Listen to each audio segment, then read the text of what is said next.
Now I'm going to be going over a cart setup for a removal. It's super important to have all of these things ready before your client gets here. That way you're just ready to start and good to go. So the first thing I have on my cart are the gel pads. Like I said earlier, gel pads act as a barrier for the skin so that no cream remover gets on it. So it's super important to have it right there and ready for you.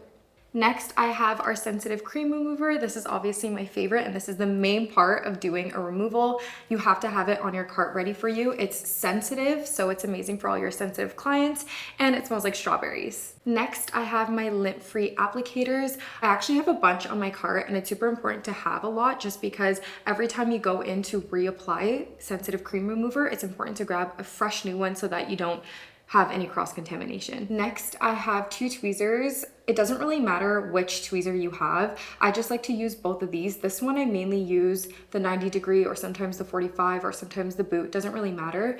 But I like to use it to sometimes help remove the lashes after the cream remover has stayed on for about 10 minutes.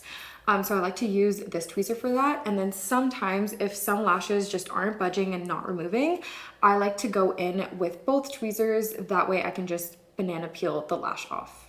Next, I have my foam lash cleanser. This is obviously for when the entire removal is done and you have to wash all the product off. So I have my foam lash cleanser and I also have my foam lash cleanser brush. You can use lint-free applicators, so that's why I said it's important to have a couple on your cart, but I also like to have the brush just in case.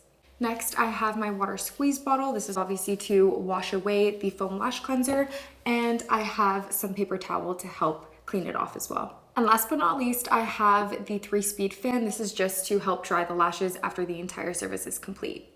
And lastly, I just have a spoolie to brush out the lashes as I'm fanning them. And that completes the cart setup for the removal. Again, it's super important to have everything prepped and ready for when your client gets there.